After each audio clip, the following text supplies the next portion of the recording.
Sushilji, so may I now request General Kosher to hear about the skill and also Army.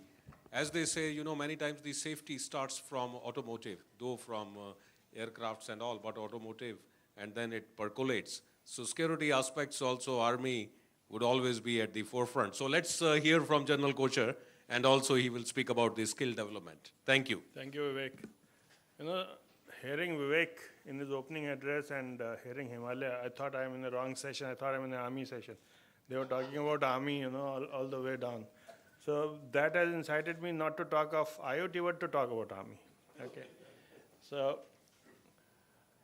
sitting here listening to the speakers reminds me of my childhood when I used to fall sick. I used to go to a general practitioner, and he used to ask me symptoms and prescribe a prescription, and I used to go to, that time there were no chemists, there were dispensers, compounders.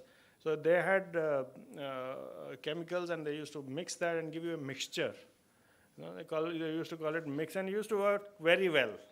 And you take the parallel now, for everything there is something standard. Everything there is something standard which you can go and buy from the market, and there are doctors who are standardized.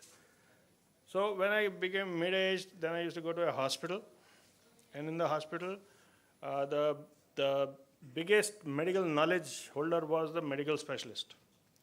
So you go to him, he knew generally what is happening, and he used to prescribe a lot of things. Now, this is the stage where we are in now, as far as telecom is concerned. But now when you're getting into things like IoT, it reminds me of a super specialty hospital. Every person is looking at one part of the human body.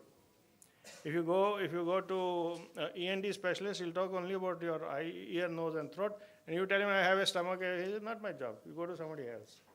And then you go to a heart specialist, and he will say, I'll treat you for the heart. But if that medicine of the heart interferes with your lungs, you go to the respiratory guy, he'll give you something else which interferes with the heart. So they don't connect to each other. I'm worried for IoT. I hope the same thing doesn't happen there. So many things are getting integrated, so many things are disparate systems which were not so intensely integrated earlier to deliver what it takes to be delivered. If not handled as a system, it is going to create a problem. It is not an interoperability problem alone. It is a much larger problem than that. And this, unfortunately, is also supported by our governance structure in India. Part of IoT is handled by one ministry, the other part is handled by another ministry. The budgets are different. And here I'll give you an example. I went to Taiwan, and I was taken to a building which they said is the best smart building. And there, when we got to talking, I was briefed by the electrical department. They briefed me how structured cabling is going, all that blah, blah, blah. And then came the telecom guys, and they told me the ICT networks are going like this. I obviously, being a soldier, stupid question comes to my mind. So I asked them, why can't you have same structured cabling for both communications as well as the electrical system? He says, technically it is possible, but the budget heads are different. So I hope the same thing doesn't happen here also. And it is likely to happen unless we are cognizant of the fact that this is taken care of. The second part is, no matter what, and this is a learning from the Army, no matter what weapon system you get, no matter what communication system you get, the hardware, the software, you get the best in the world, doesn't make a difference. It doesn't make any difference. What makes a difference is the person who's going to sit there. If that person cannot exploit the system, all that systems are useless. We learned this lesson in the Army long back. So whenever we induct systems, we train people side by side. Rather, we start training in advance. And we set up labs, and Dr. Tyagi is here. We've been working together for many, many years. We train people, we set up labs, we train them on actuals which are going to come in the near future. All right, we also have our constraints, but we train. Unfortunately, in the civil street, this is not happening. And this I'm seeing Every day I'm seeing in the skill ecosystem. The skill ecosystem is totally diverse from what the industry wants. The bridges that are being built are relying on process improvement. They are not relying on outcomes. And we have to focus on outcomes. And in the Telecom Sector Skill Council, we have taken a conscious decision that we are going to focus on outcomes. We're not really going to focus so much on unconnected processes. And we have started working in that manner. We are the designated council for IoT skilling. And we have something which is called a qualification pack, which is for the lowest technician who's going to work in IoT, which has been vetted by many of you all. And it is a published QP, and we are already skilling people in that with and without government subsidies. The problem which happens is, in government, one size fits all. So if there are 20 people of you who are working in the IoT space, I'm sure that you will have different requirements of skilled manpower. And if I can give you only 40% of the skilled manpower which you can employ directly on the job, you are not interested in that, getting that 40%. You have to train in 60% again. So the model that we have come out with is that whenever we get a person for skilling, we will train him in life skills first, because the major problem today is communication skills, IT skills, those things where you have to interact with the world.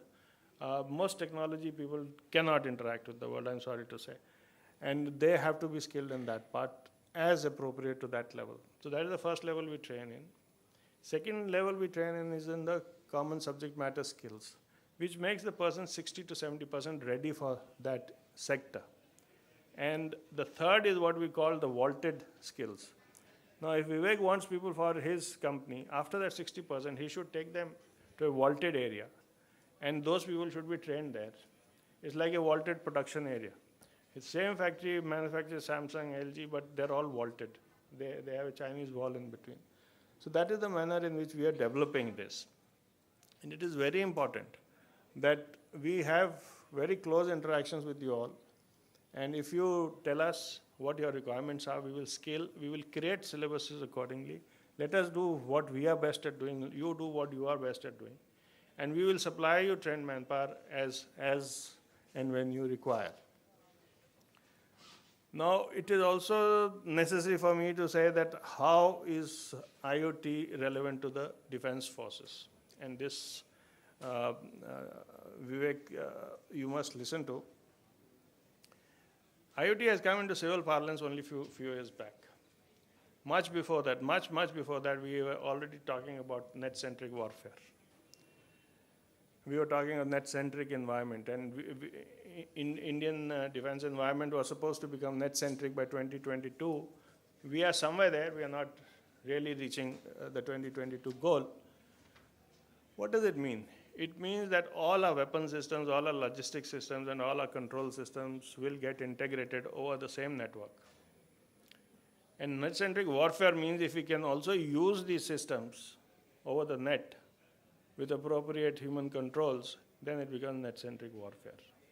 Now, that is what the Army has been working on. There are doctrines which are available, which have already been written, and which can help possibly the DDG, TEC for framing policy level requirements, only policy, not technical. The policy level requirements can be framed by that. So Army has a major role.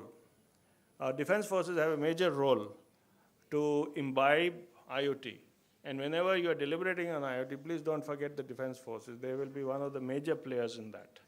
And therefore, involve them.